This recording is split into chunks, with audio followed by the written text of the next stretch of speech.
계속해서 임플란트 보철에 대한 얘기를 계속해요. 임플란트 보철이 내용이 많아서 이제 세 번째 얘기로 지대, 우리가 자연치에서 어바트먼트 그러면 지대치 그렇게 표현하잖아요. 근데 이제 임플란트의 경우에는 지대주 이런 식으로 번역을 하죠. 예전에 처음에 임플란트가 나왔을 때는 이렇게 잇몸 바깥으로 한 1, 2mm 나와서 여기서부터 보철물을 만들기 시작했어요. 처음에 요런 잇몸 바깥, 그러니까 이렇게 보면은 우리가 이를 딱 봤을 때 잇몸 바깥에 이렇게 금속이 보이고 하니까 좀 보기 싫을 거 아니야. 근데 어쨌든 이게 애초에 이렇게 한 이유는 왜 그러냐 하면 임플란트는 이게 티타늄으로 돼 있다고 그랬잖아요. 근데 이 위에다가 바로 뭐 어떤 뭐 금속 같은 걸 다른 이종 금속을 얹혀 놓으면 티타늄하고 금속 사이에 이렇게 전기 작용 같은 게 생겨서 이 권류착, 오션 인테그레이션이라는 게 좀 지장을 받을 수 있겠다. 그래서 조심스럽게 여기다 티타늄으로 만든 어바트먼트, 티타늄 합금으로 만든 어바트먼트를 얹혀놓고 그 다음에 다시 이렇게 이를 만드는 이런 작업을 했었어요. 근데 이게 이제 보기 싫잖아. 보기 싫으니까 이 부분을 이렇게 깎아서 코니컬 어바트먼트 내지는 뭐 이세티콘 이렇게 콘처럼 생겼잖아요. 이세티콘 어바트먼트에서 요 마진을 잇몸 밑에서부터 시작할 수 있는 요런 어바트먼트. 그 다음에 우리가 또 이제 생각할 수 있는 게 뼈의 상태라든지 이런 것 때문에 임플란트가 이 치아의 방향하고 조금 삐딱하게 심겨졌다 했을 때는 여기서 이렇게 꺾여서 올라가는 앵글드, 뭐 프리앵글드, 뭐 앵귤레이티드 이런 식으로 이름을 붙인 그런 각이진 어바트먼트라는 게 있었다. 대략 초기에는 이런 어바트먼트들을 썼어요. 그래서 그거를 이제 다시 보여주면 여기서부터 다시 인상을 떠가지고서 여기서부터 인상을 떠가지고 만들었었다고.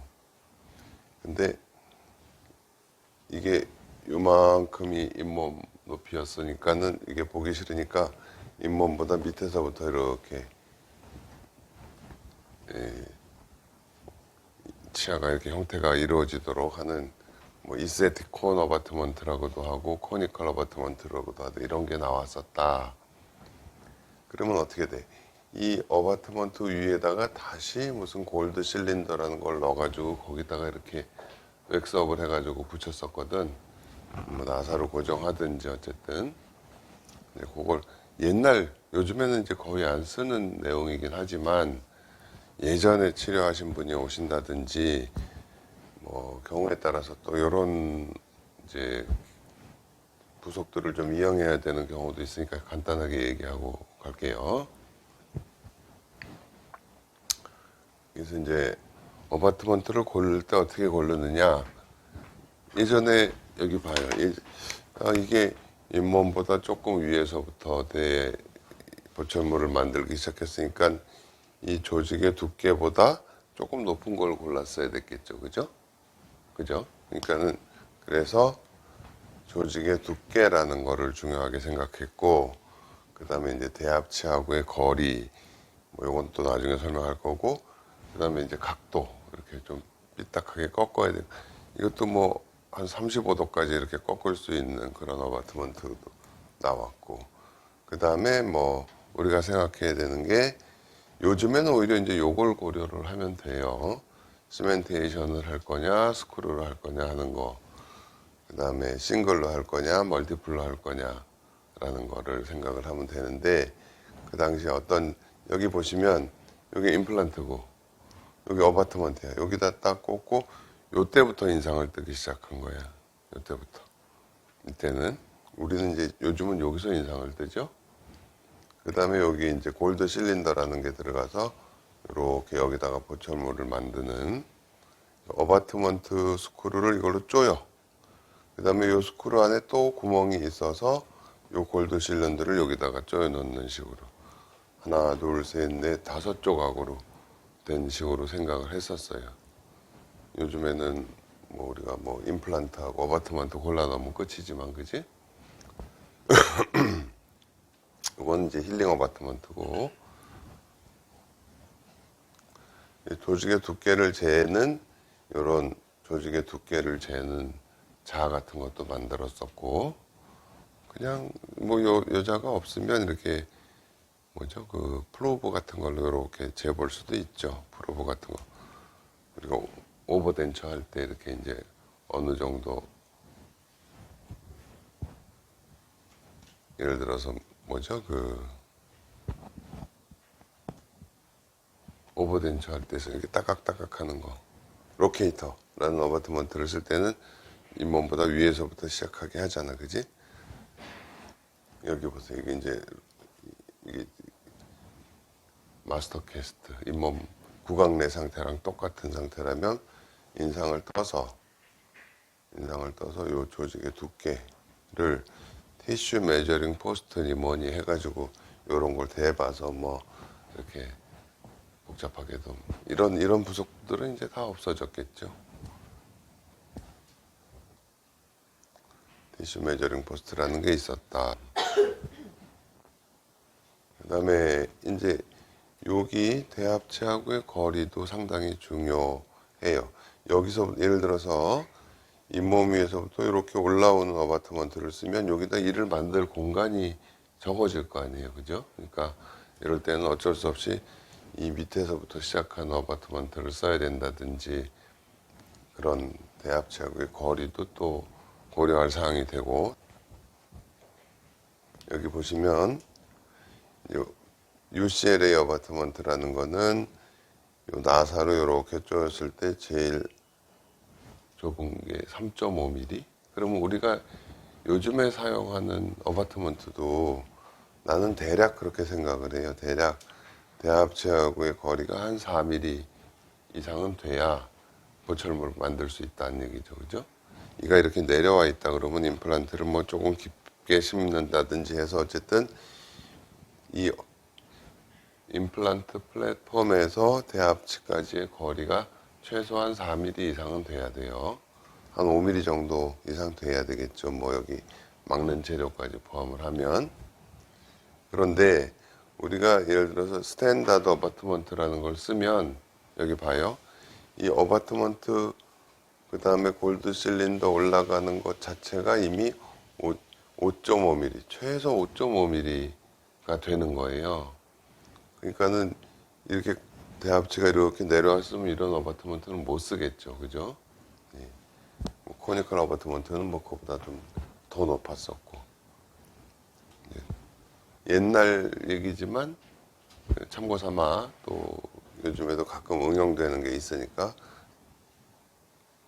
각도도 보세요. 각도도요. 여기는 이게 15도, 25도, 35도 이렇게 각도가 진 어바트먼트를, 이가 삐뚤어졌어. 여기 치아가 여기 있어. 그러면 이건 몇 도짜리를 고를까 할 때 저런 걸 딱 넣어보는 거야. 넣어봐서 15도, 25도짜리를 쓰니까는 대합체하고 맞네. 25도짜리를 쓰고 거기에 조직의 두께는 또 얼마나 되는가, 이런 식으로 그 어바트먼트, 앵글드 어바트먼트를 선택할 때 도움이 되는 이런 부속도 있었다라는 거.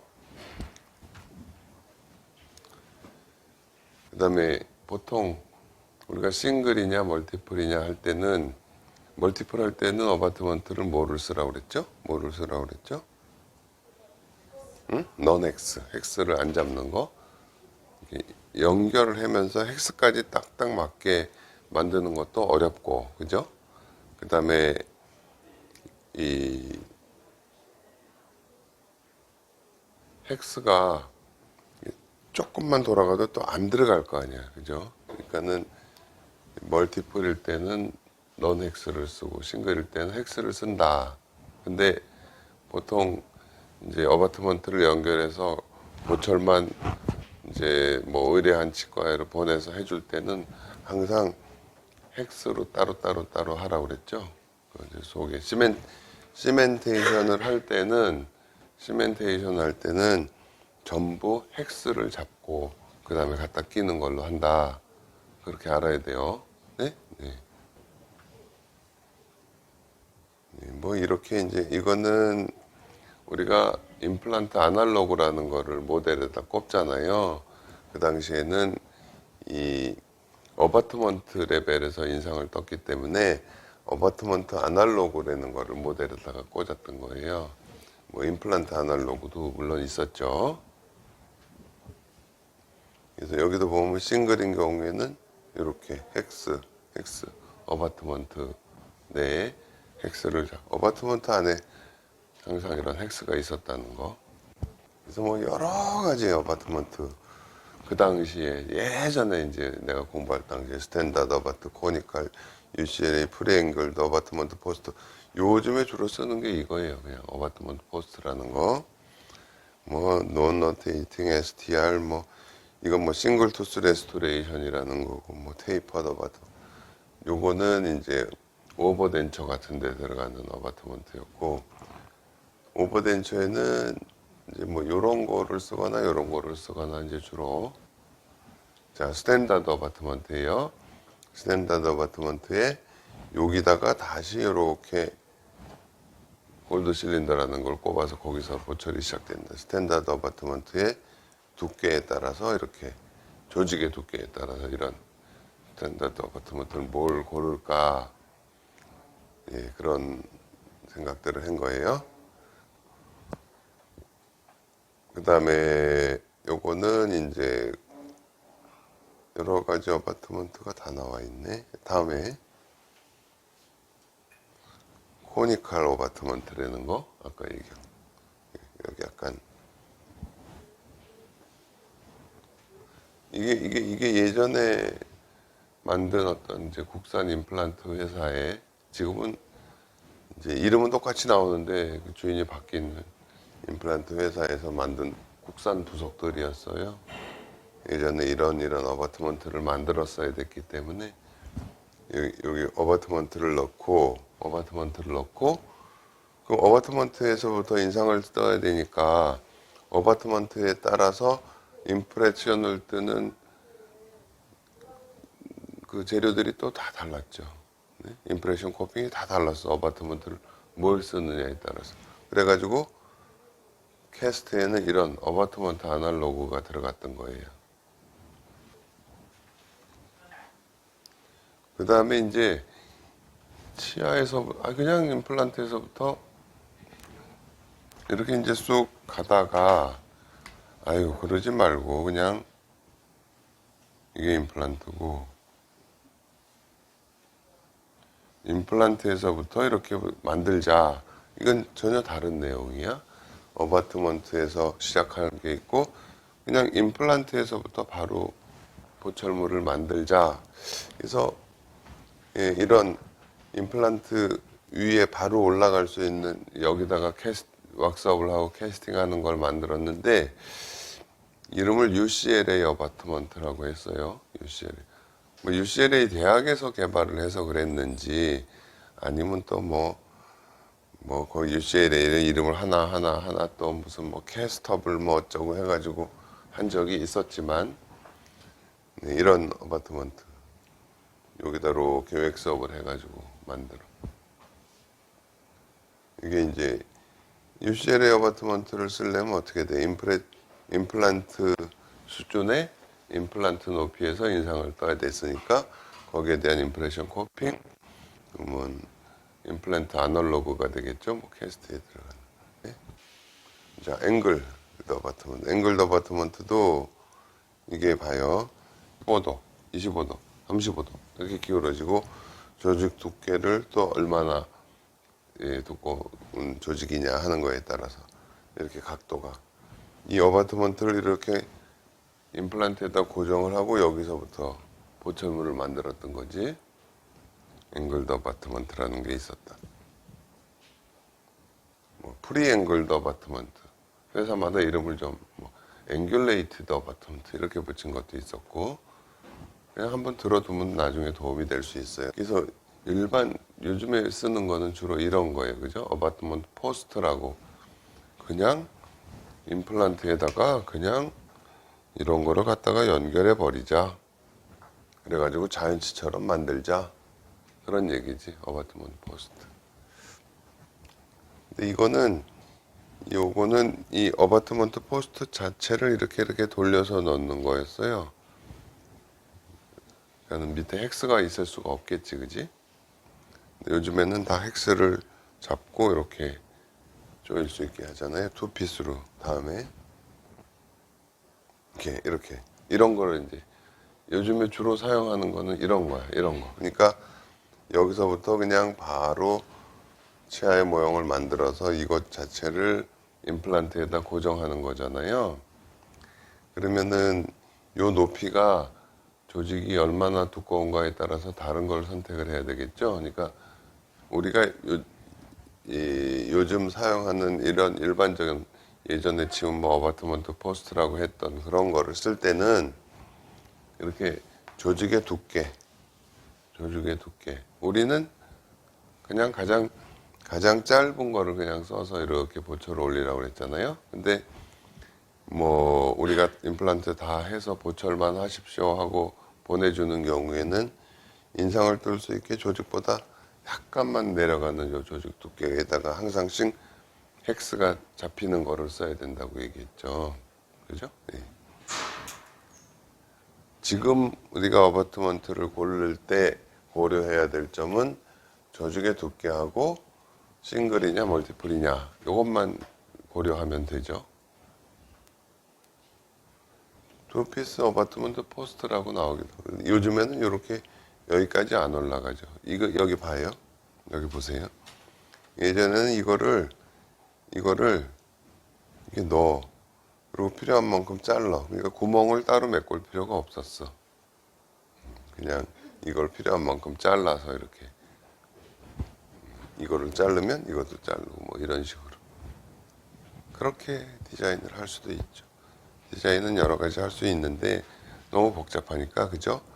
요즘에 사용하는 거 정도 알면 되죠. 싱글 투스 레스토레이션이라고 치아 하나만 할 때는 이 회전에 대한 저항이 최대한으로 될 수 있는 그런 걸 써서 그냥 STR, 싱글 투스 레스토레이션 했던 거고 다음. 자, 여기서부터는 이제 오버덴처에 대한 거예요. 근데 지금 뭐 시간이 이렇게 됐으니까 여기까지만 하고